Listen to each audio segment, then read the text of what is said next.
Hello and welcome back. Today we have Platinum Review number 44, Uncharted 3, Drake's Deception.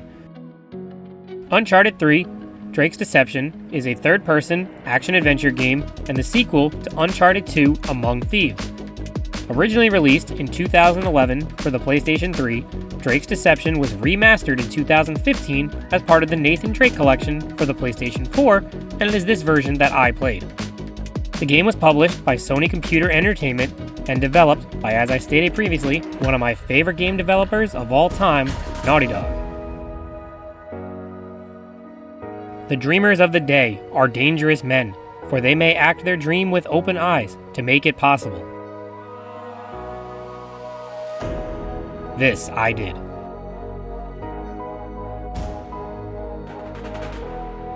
Set 2 years after Among Thieves, the game opens with Nate and Sully entering a sketchy-looking bar. They are dressed in suits and looking more formal than we are accustomed to seeing.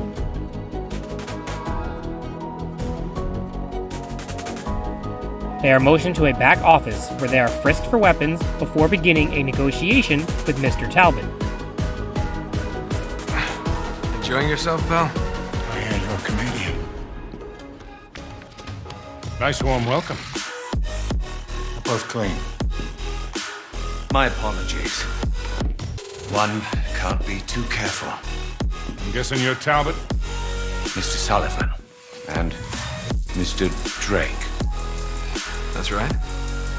Talbot is interested in purchasing Nate's ring, the same ring that belonged to Sir Francis Drake from the first Uncharted game. Talbot's associate Cutter presents Nate and Sully with a briefcase full of cash.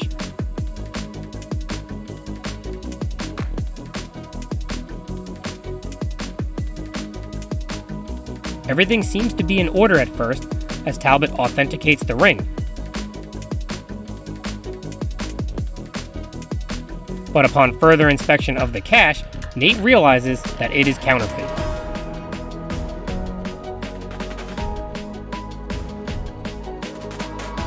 Angry, Nate calls the deal off, but Talbot is not interested in canceling the deal.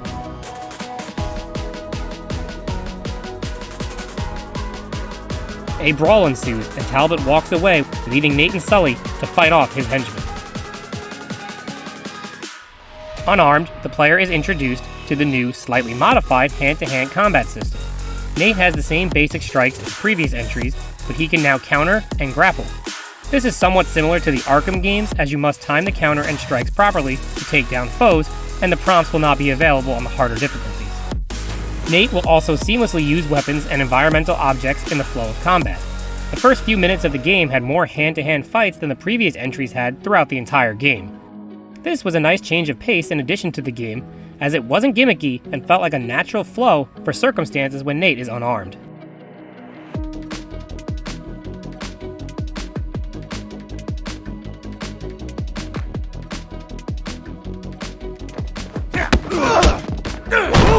Thanks. Hold on.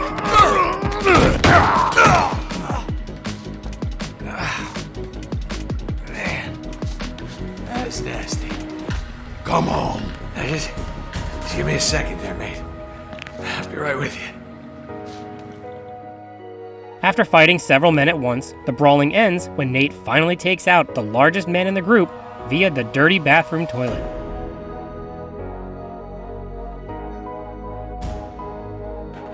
Nate and Sully leave the bar, but are cut off in the alley by Cutter.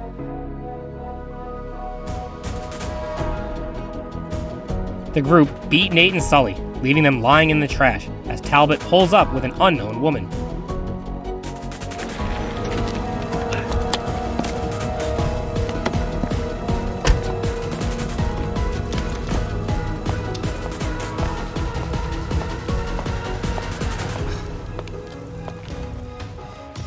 The woman, Kate Marlowe, has a history with Nate and Sully, as they exchange unpleasantries.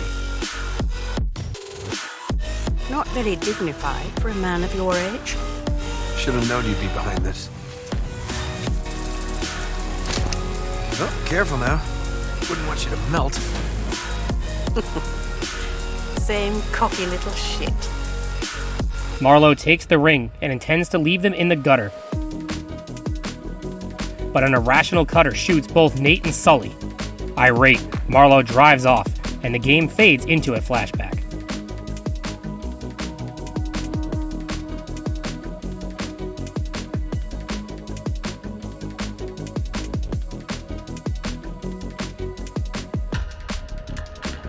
It is now 20 years earlier, and the player controls a young Nate on the streets of Columbia, outside a museum advertising a Francis Drake exhibit.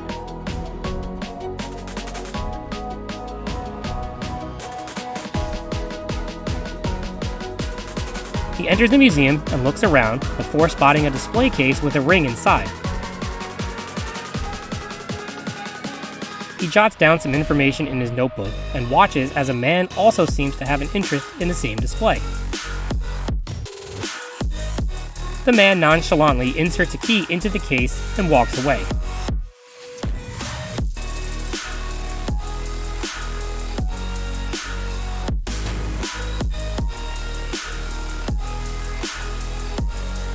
As Nate is about to investigate further, he is grabbed and kicked out of the museum.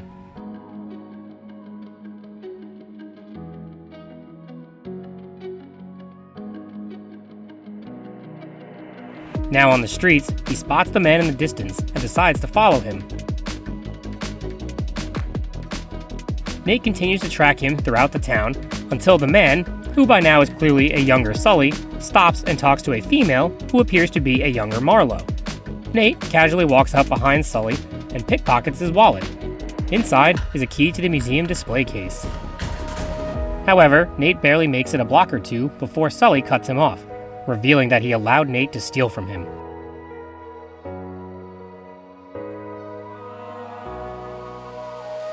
It was a nice lift back there.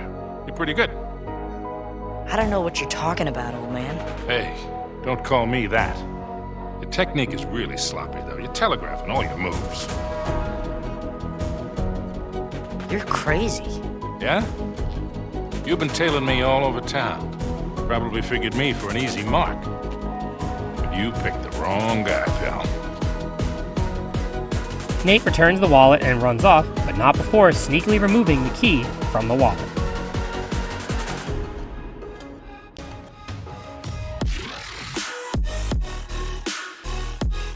A little while later, Nate breaks into the museum and opens the display case.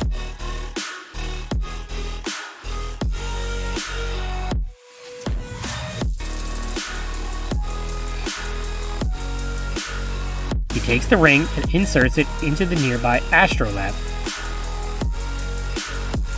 As he is doing so, the doors open and Sully, Marlowe, and henchmen interrupt.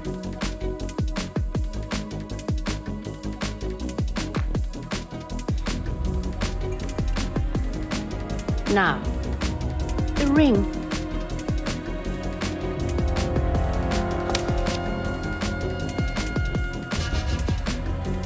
What ring? An angry Marlowe demands the ring back, but when Nate refuses, she slaps it. As she winds up for another, Sully stops her, which allows Nate an opportunity to escape.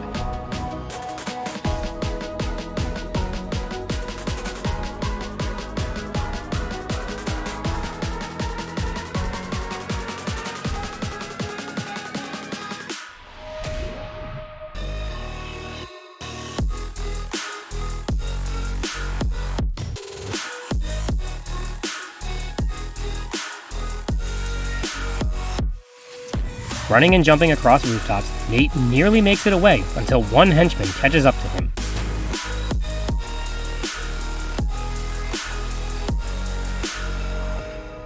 He threatens Nate with a gun and is about to pull the trigger when Sully arrives to save Nate.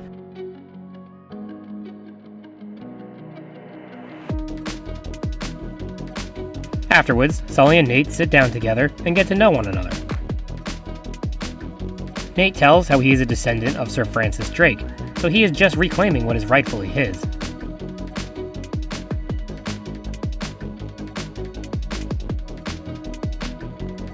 Nate further provides details on Sir Francis Drake and his exploration. It's some sort of decoding device. Check this out. On his way around the world, Drake sailed through the East Indies. Only he says that it took him 6 months to get from here to here. Yeah, so? So it doesn't add up. He was way too good a sailor for that. It would have taken him a month, tops. He explains how Drake was hiding something, a secret mission from the Queen herself. Nate believes the decoder holds the key to finding the lost treasure that Drake hid along the way. Sully is intrigued and decides to take Nate on as his protege. Back in the present, Nate and Sully lie dead in the alley.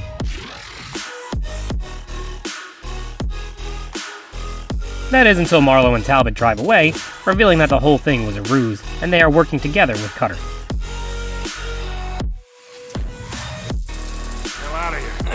Could have pulled a couple of those punches, Charlie. What do you mean? How they touched you? You headbutted me. Oh, I got a little swept up in the moment. You were the one who said make it look realistic. They devise the plan in order to flush Marlowe out so they could follow her back to her hideout.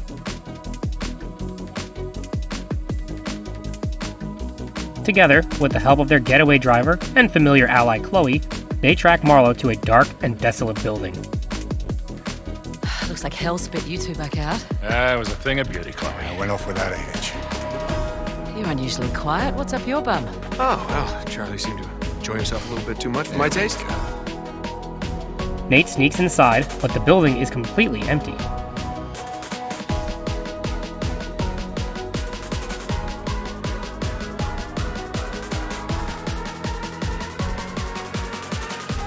After letting the others inside, they discover a secret passage that takes them underground. Well, abracadabra cadabra. Nate, just who are we dealing with here? Well, there's only one way to find out. Chloe heads back to the van to wait, while Nate, Sully, and Cutter venture ahead.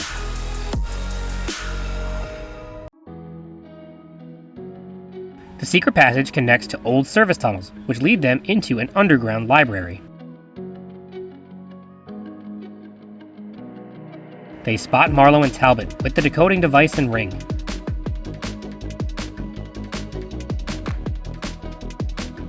Marlowe attempts to insert the ring, realizing it is fake when it won't fit, and leaving in a fit of rage.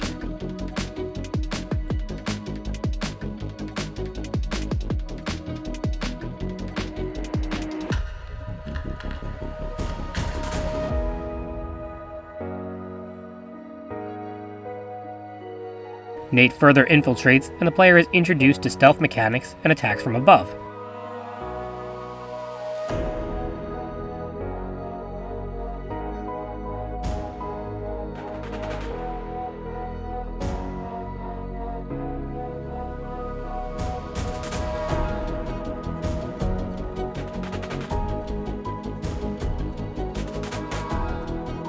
Once all enemies are dealt with, Nate reads through the materials on site.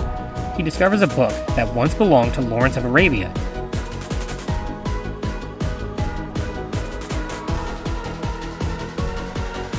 And after a while, finally inserts the ring into the decoding device.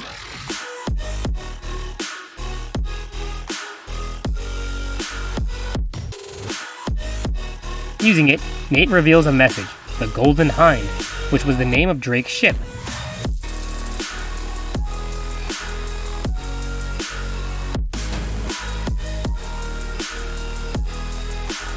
With this clue, Nate finds an artifact from the ship, and inside an old map revealing that Drake did in fact take a secret detour to Arabia. By this point, Marlowe's men are onto their presence and ambush them inside the library. Together, they shoot and fight their way out to the van, where Chloe is waiting to drive them off to safety. Come on! Get in!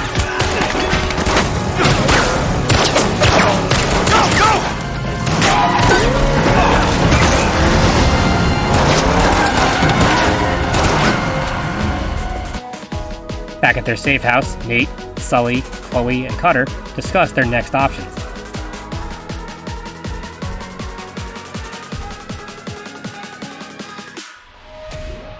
Using the map and Lawrence of Arabia's journal, Nate concludes that Drake's mission to Arabia was to find Ubar, the Ram of the Pillars, a lost city of immeasurable wealth. The city is the Atlantis of the Sand, as it is rumored to have been swallowed up by the desert. Nate believes that the city is what Marlowe is after and why she so badly wants the ring. Without it, she can't find the city. Chloe attempts to be the voice of reason. So, wait, if Drake was on a mission from the Queen to find this place, why all the secrecy? I mean, it looks like he went to a lot of trouble to hide whatever he found, even from Her Majesty. I don't know. Oh, I'm sorry. What was that? No, hang on a second. Because if you recall, the last time we went halfway around the world searching for a lost city, things got more than a little dicey. Nate is undeterred and optimistic as always, explaining that there are two possible locations they must search for more clues. The first is Syria, where Cutter and Chloe will explore. The second is France, where Nate and Sully go, and the group splits up.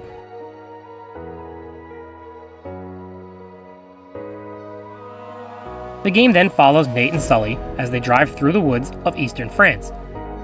They come upon a dead end and must continue to travel on foot through rough terrain until reaching a 12th century castle originally owned by a knight of the Crusades. They enter the decaying building in search of any connections to Lawrence of Arabia.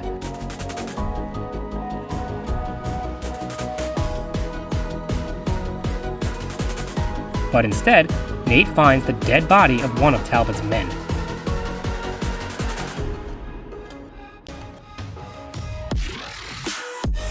Nate and Sully continue to search through secret passages until they find the crypt of the Crusader Knight.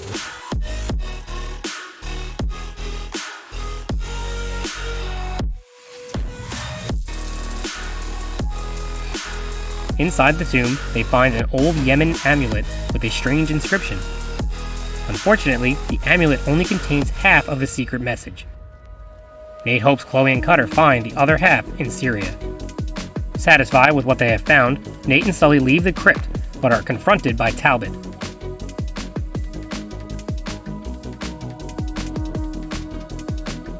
Nate is forced to hand over the amulet as things look dire for him and Sully. However, things are about to get worse. Large spiders have awakened and begin to attack just like the scarabs in the Mummy films.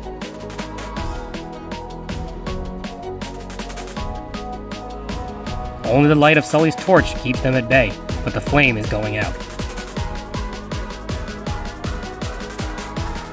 Nate and Sully must quickly escape the bugs and reach the safety of sunlight.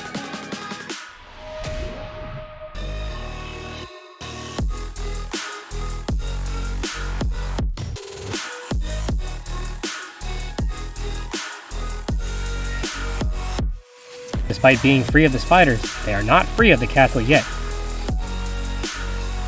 And Talbot has set the building on fire to try and burn it down and trap Nate and Sully in the rubble.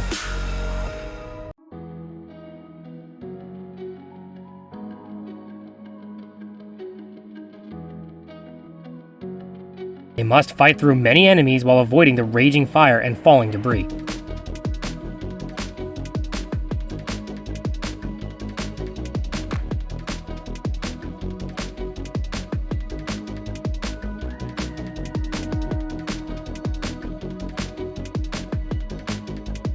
Miraculously, after many death-defying jumps and nearly getting crushed, Nate and Sully make it back to the woods.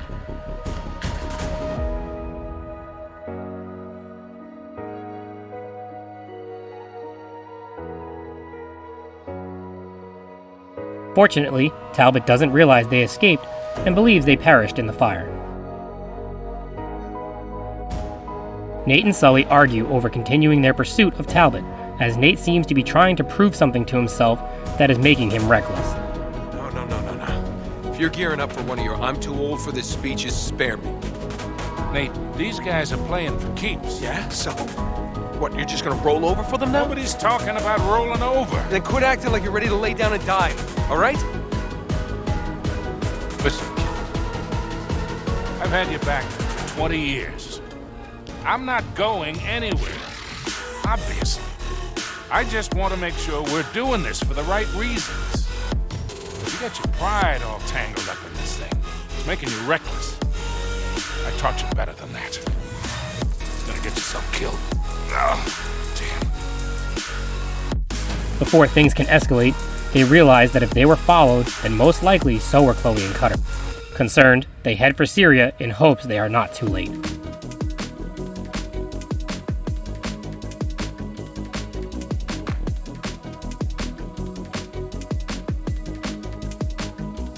Now the next night, Nate and Sully arrive in Syria outside another ancient castle, but are unable to contact Chloe. Nate feels like something isn't right, but as they journey inside, they turn a corner and find Chloe and Cutter, alive and well. What the hell? Why aren't you in France? We're rescuing you? From what? I thought you were captured. Or worse. Wait, why? Well, Talbot ambushed us at the chateau. It was a trap. We figure they must have followed you too. Well, yeah, they're definitely here. Yeah, no kidding. So we might want to think about kicking it down a little. What happened to you two? We've been trying to reach you for over 24 hours. Oh, right, I need to top up my minutes.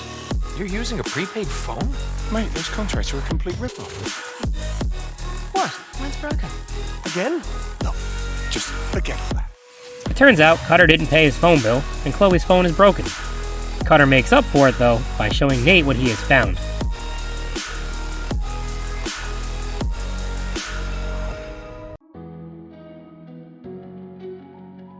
Turns out that all the ancient and modern societies are connected, and Sir Francis Drake was a part of this group, as is Marlowe now.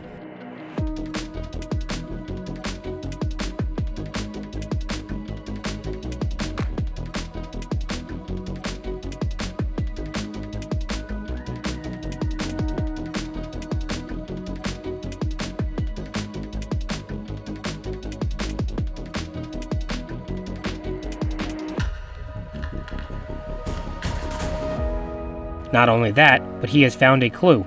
As above, so below. And they all set off for the highest point of the castle.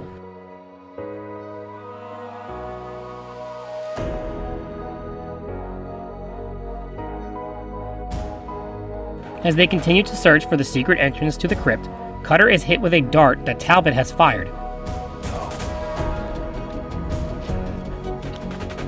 Give it to me.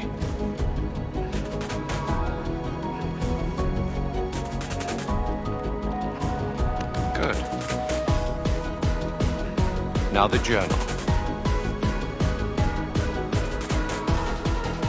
This seems to have brainwashed Cutter as he hands the journal over to Talbot, who escapes in the ensuing confusion as Cutter begins to act strange and hallucinates.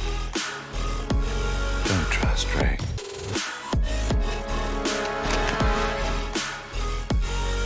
No. Shit.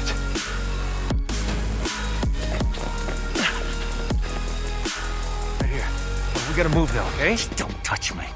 Get away from me. All right. No one's touching you, Charlie. What the hell was in that dart? Your face is peeling off. Well, whatever it was, he's tripping balls. Charlie, listen. Hey, you're okay. I won't let you take me. Hey, nobody's taking you anywhere. Just come with us, okay? Yeah. They are able to calm Cutter down enough to follow them as they finally open the secret passage.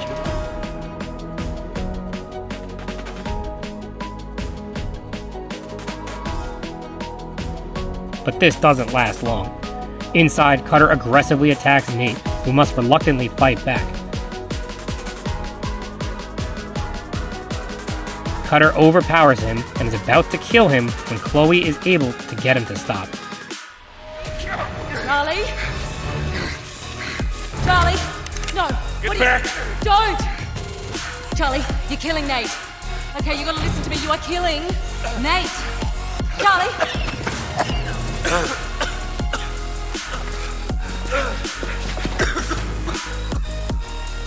Cutter apologizes and seems to have returned to normal.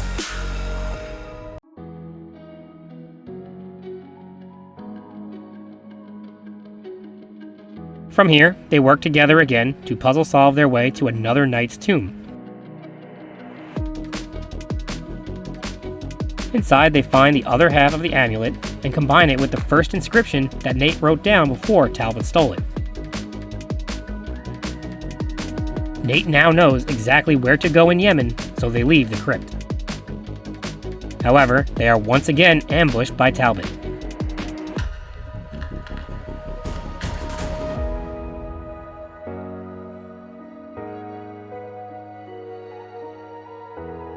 To make things worse, Cutter turns his gun on Nate as the brainwashing seems to have returned.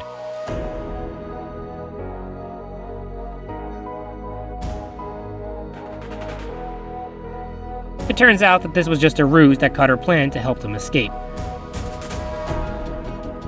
They run and jump across large gaps, but Cutter is stuck on the other side.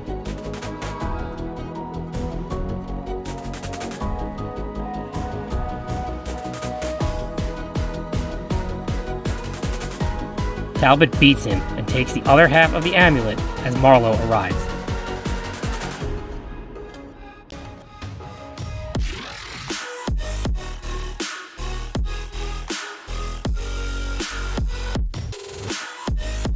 She orders the tower lit on fire as Cutter is trapped by the flames.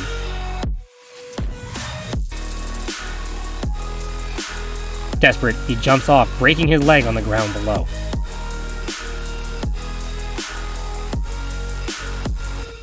Sully carries Cutter, and together they all fight their way back to the entrance to the castle. Now morning, they steal an empty tour bus and drive away. On board, Nate once again has his motives questioned, this time by Chloe. This isn't worth it, Nate. Let this one go. Don't you worry, Charlie. There's no way I'm letting them win. What is it with you? What are you trying to prove? I'm not trying to prove anything. Right. The plan now is for Nate and Sully to travel together to Yemen.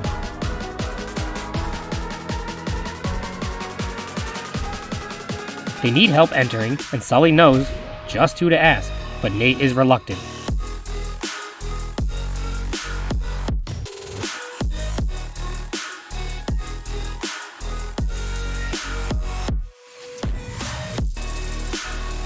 It turns out that this is none other than Elena, who is a foreign correspondent and Nate's ex-wife. She assists in sneaking them in under the cover of journalists. Nate and Elena catch up, and Nate is again questioned. Seriously? Don't flatter yourself. I see you're still wearing yours. What? Oh, yeah. That's what this is all about, isn't it? You don't understand. I finally proved it. Drake lied about his route through the East Indies. 400 years ago, he came here. Why, Nate? That's what we're here to find out. No, I mean, why this obsession? I'm just worried. I can take care of myself, all right? I'm not talking about you.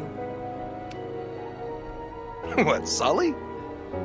He would go to the ends of the earth for you, Nate. Just don't ask him to. Come on, that's not fair.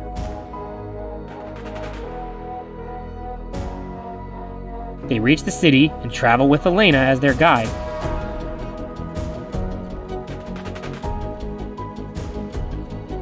From above, they spot the oldest buildings in the city, as well as Talbot. Nate pursues him quietly, but not quiet enough.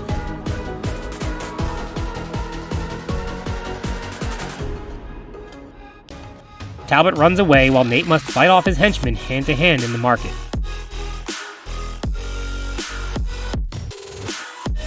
Nate fights them off long enough for he, Sully, and Elena to escape. It turns out that they just so happened to stumble upon the secret entrance they were looking for. Elena sends Sully to acquire some firepower, and she confronts Nate once more. All right, what is all this Seriously, crap Nate, you're why giving don't me you about just come Sully? with me? Those guys are not here for historical research, and neither are you. This is about that Marlowe woman, isn't it? Yes, but look at this. I finally got it. And it's just like I said. That led to this. This led us here. To a hole in the ground. Well, it's a glamorous life. Come on, admit it. You you love all this as much as I do? No, not anymore. After Sully returns, they drop below and continue their search. After more puzzle solving, they find and light a brazier that reveals a star map used to navigate the desert. Well, I'll be go to hell.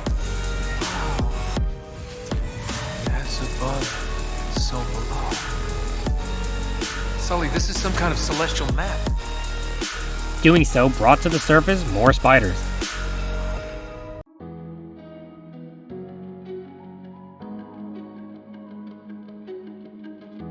These are far more aggressive than before, as the light doesn't faze them as much.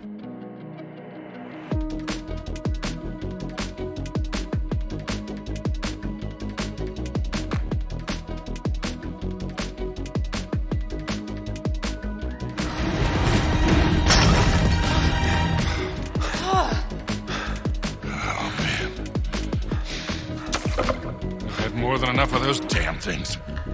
They flee the bugs and stumble upon an ancient message that Nate believes was left by Drake. Nate is thrilled, but once again, Elena is the voice of reason. Drake sails thousands of miles looking for this Atlantis of the Sands.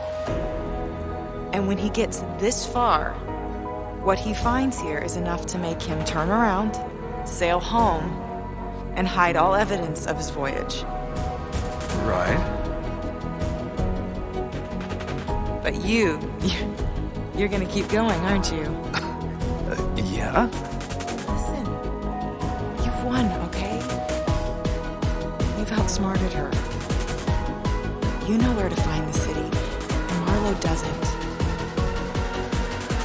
Why can't that be enough?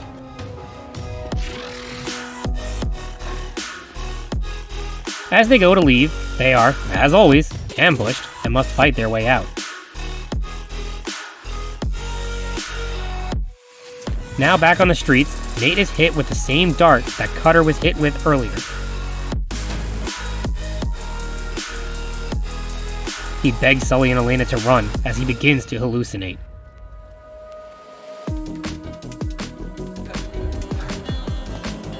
Relax.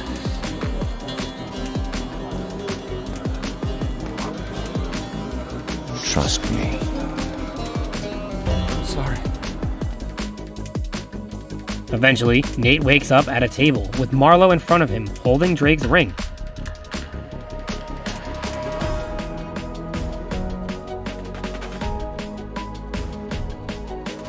Marlowe threatens Nate and reveals that she knows the true him. She admits that she needs his help in finding Sully, as she also knows that Sully has memorized the star map to Iran.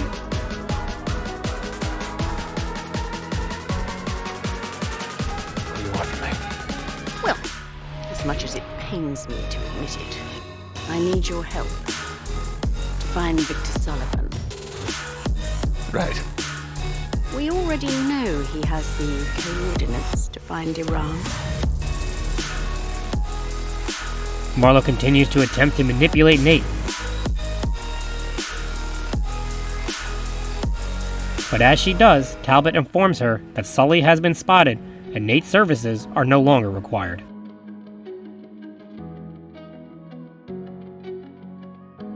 Nate is able to run away and pursues Talbot all throughout the city.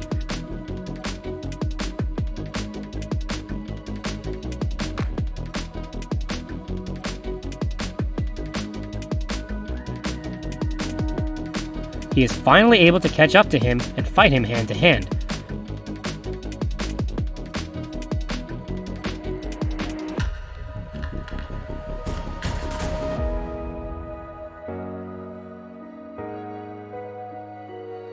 However, Talbot cheats and doesn't fight fair, having one of his men knock Nate out with a piece of wood. Nate wakes up, this time on board a ship with a stranger in front of him. This pirate was paid to dispose of him, but is instead looking to make a deal for the location of Iran.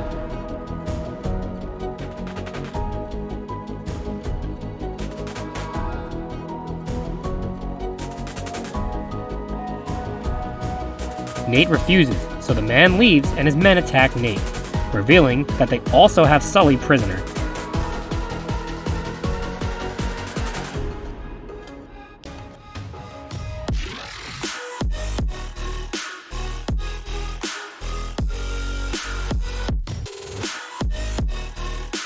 Nate fights them off and searches for Sully. Outside, he spots another ship in the distance that he believes may be where they are holding Sully. Nate fights his way towards it.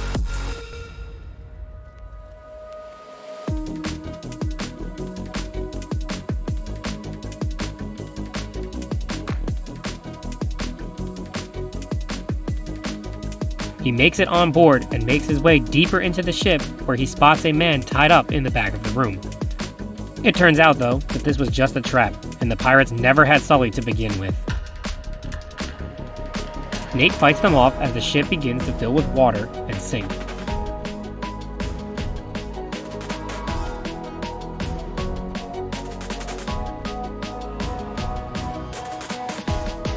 As the water rises, he must climb towards the surface.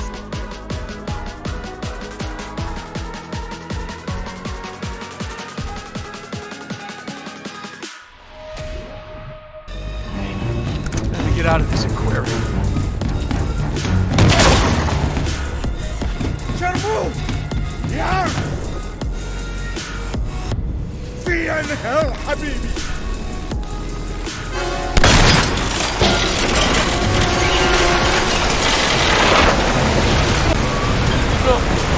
You son of a bitch!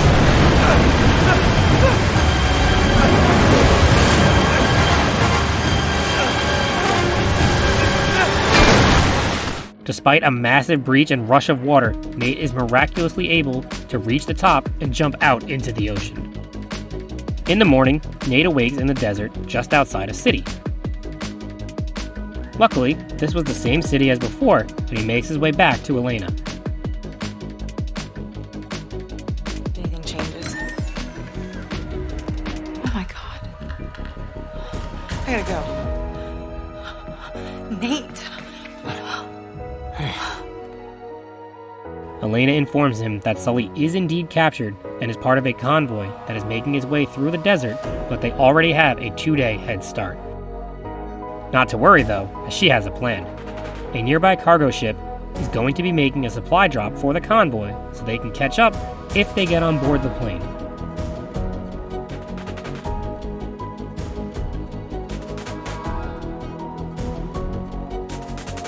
The plane leaves at dawn, so they get a chance to rest and recover and have a nice moment together before heading out. I like the way you think. No, I mean, that's... I know what you mean.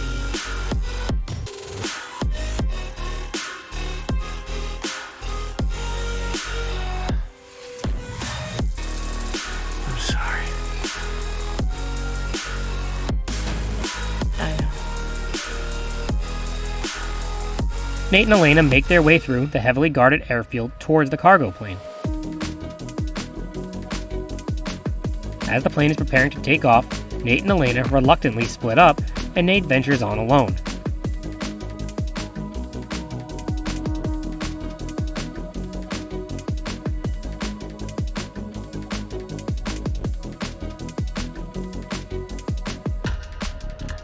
He approaches the plane, but is too late as it pulls away. That is, until Elena speeds up beside him in a jeep and catches up to the plane, allowing Nate to jump onto the landing gear right before it leaves the ground.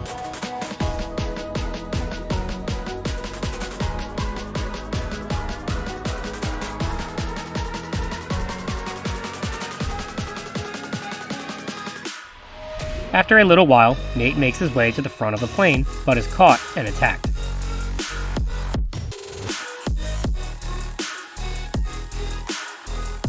The cargo doors open as the contents begin to fly out the back.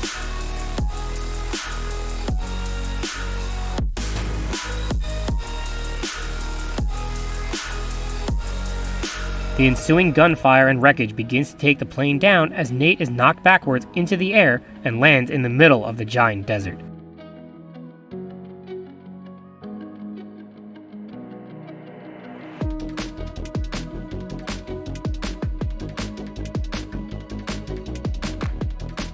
Directionless and exhausted, Nate travels through the desert for hours without seeing a single thing on the horizon.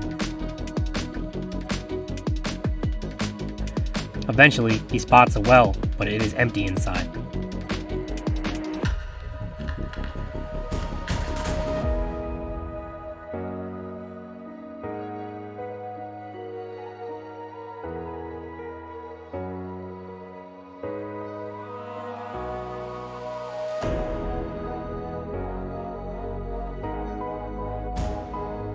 Finally, he reaches water. But it is only a mirage, revealing itself to be the dried up well yet again as Nate has been traveling in circles. Finally, after what seems like days and several dehydration-induced hallucinations, Nate reaches a deserted town. Unfortunately, this is not a ghost town, as there are many enemies that Nate must fight off.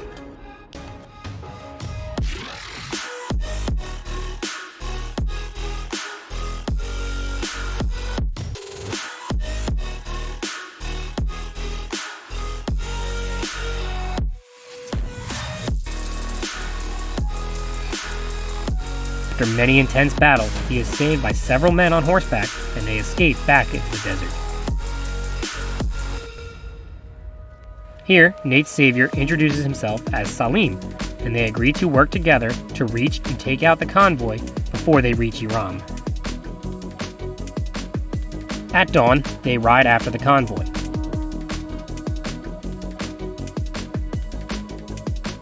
Jumping from horse to truck, Nate fights his way forward, destroying vehicles along the way.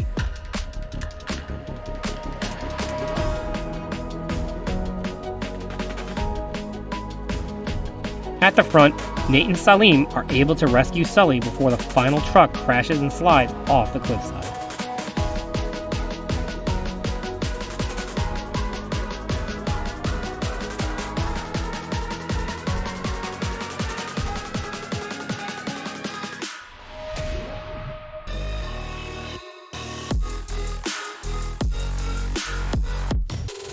Together, they ride straight into the heart of a sandstorm which hides the location of Iram within its treacherous terrain.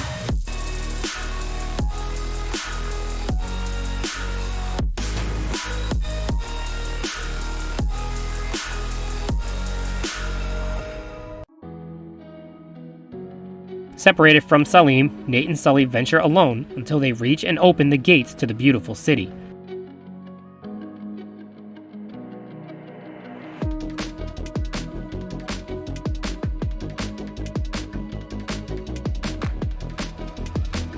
This is how the city could thrive all the way out here.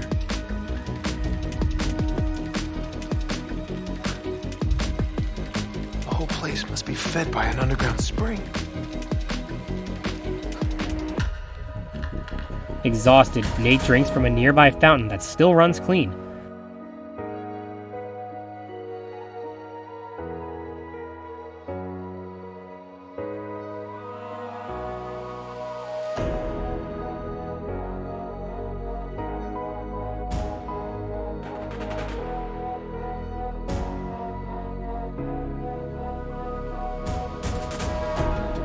As they stare at the setting sun in awe, Sully is shot in the back and killed by Talbot, who is flanked by Marlowe.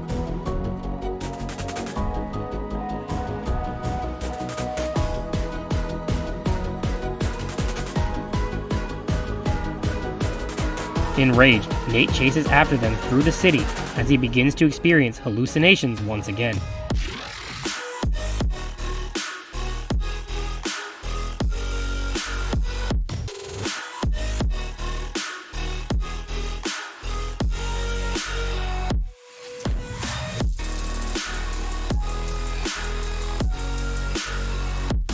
Nate battles enemies with flaming heads as he can't distinguish between reality and vision.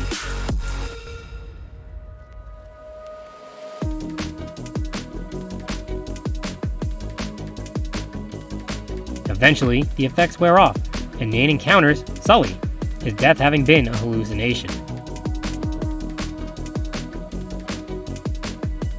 As they talk, Sully realizes that the water is the source of the madness and is what Marlowe and Talbot have been after the whole time. Contained within an ancient vessel, they want to use it to control their enemies with fear.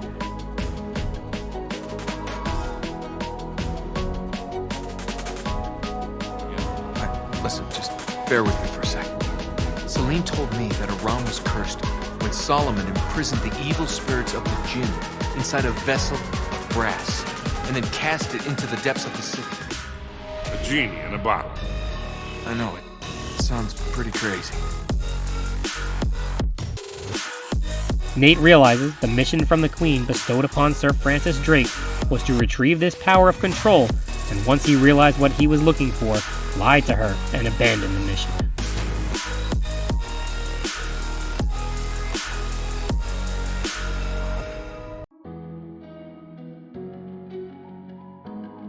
Nate and Sully attempt to reach Marlowe and Talbot before it is too late. They spot them in the distance lifting the ancient vessel from the depths of the water.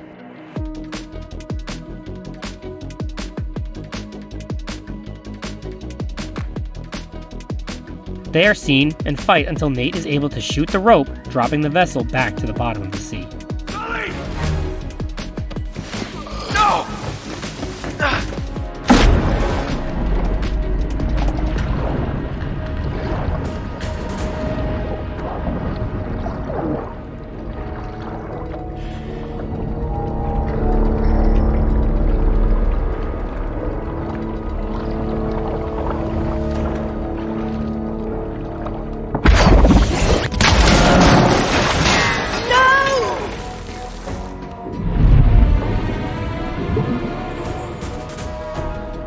From the resulting battles, the whole city begins to collapse as Nate and Sully try to escape.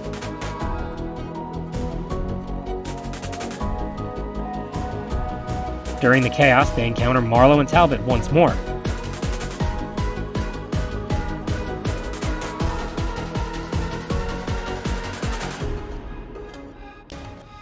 Marlowe is knocked into quicksand, and Nate must decide whether to save her or let her die. She tries to manipulate him, but Nate attempts to help anyway. Prove your greatness! I got nothing to prove. Hurry! Give me a hand! You can't just let her die! The hell he can! Nate, give me your goddamn hand! Here! Grab it! What the hell are you doing? I can't. It's no good! Get the hell out of there! Hold on! His efforts are not enough, though, as she is pulled beneath the sand, taking Sir Francis Drake's ring with her. With the whole city falling apart, Nate and Sully continue their escape.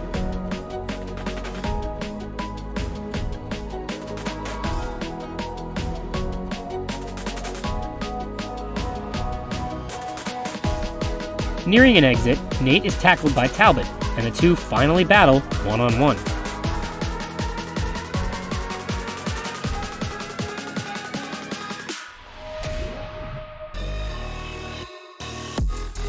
Talbot overpowers Nate and is about to do him in when Sully shoots him off.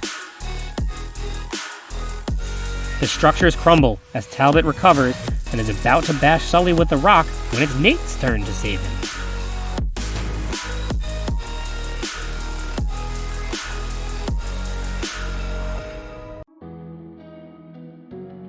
Talbot falls to the rocks below, dead.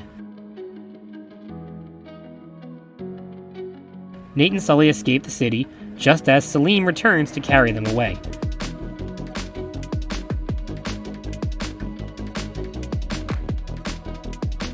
Iram is swallowed by the sand, but not before Sully reveals that not all is lost, as he has some gold.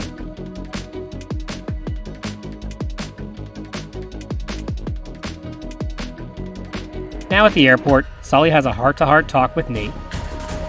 I have made a lot of mistakes, kid. A lot. And, well, I am not a perfect man. You're not proposing, are you, Sully? I mean, I love you, but... Stop. Just stop being a wise ass for 1 second. How long you been carrying that around? Too long.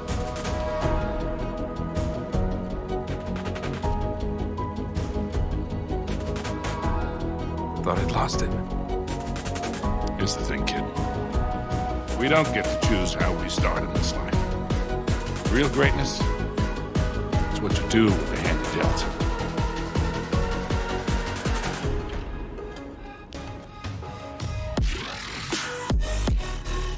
sorry about your ring. It's alright. Swapped it for something better.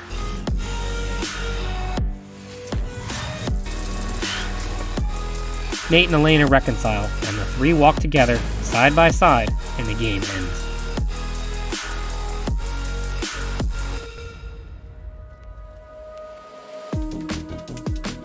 Uncharted 3, Drake's Deception, was a great conclusion to the Nathan Drake collection, with many parallels to the first two games.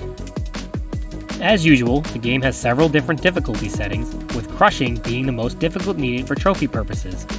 If you are jumping into the game for the first time in a while, you might want to play on normal mode first and then take on crushing, but if you're a veteran of the series, you can hop straight into crushing. Unlike the PlayStation 3 version, crushing difficulty can be played right from the start.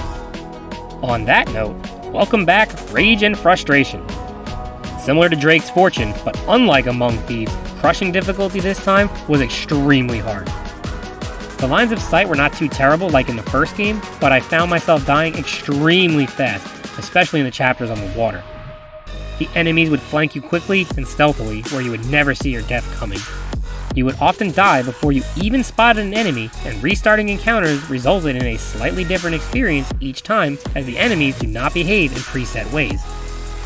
You can see here that I had over 450 checkpoints failed or restarted. However, the new improved hand-to-hand combat was a welcome change. Once you're able to complete the story on crushing difficulty, you will have earned all story-related trophies. I would put this game right up there with Drake's Fortune in terms of difficulty, easier than Among Thieves, and probably a little bit harder than Drake's Fortune as the game itself wasn't difficult. That was more just unpolished, this one's just more difficult. Similar to the first two games, Uncharted 3 does have collectible related trophies. These include finding all 100 treasures hidden throughout the game. However, as has become tradition, there is one additional treasure to find, making there actually 101, and this is once again a great throwback to Jak and Daxter. These can be difficult to spot at times, but the chapter select will tell you how many you have found and are still missing. If having trouble, a guide could be useful. In addition to the collectible related trophies, Drake's Deception also has combat related trophies. These are the familiar tasks from the first two games and include such things as getting a certain number of kills with each weapon, getting hand-to-hand kills, killing enemies from behind, and killing 75 in a row without dying, to name a few. None of these were too difficult, but some did require finding the perfect encounter to get the right setup. I struggled at getting two enemies to die when throwing a grenade back, as one would always survive for some reason, but it just required repetition.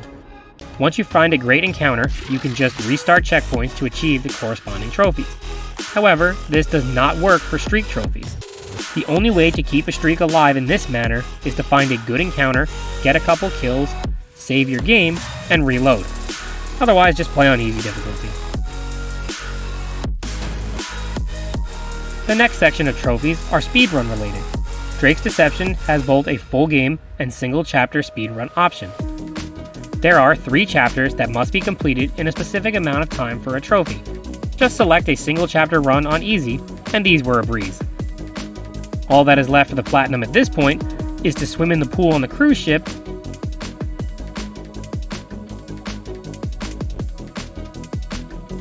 and use photo mode. However, as part of the Nathan Drake collection, Drake's Deception does have DLC trophies. These added a new brutal difficulty, and it is exactly as the name says. You are essentially one-shot the entire game. At this point, I'm still playing through my Drake's Fortune brutal run, and may get this at some point, but for now I'm okay with the platinum, but not the 100%. Other DLC trophies include playing with an alternate costume, beating the final chapter without dying, activating a tweak, and completing a full game speedrun, to name a few. Overall, Drake's Deception was a wonderful conclusion to the original trilogy. The story was emotional and epic, with great flashbacks, and getting some insight into the depth of Nate's mind was a nice change. I'm glad to see that he and Elena reconciled at the end, as it took 2 full games to get together in the first place, and it would have been pretty lame for them to just not be together after all that.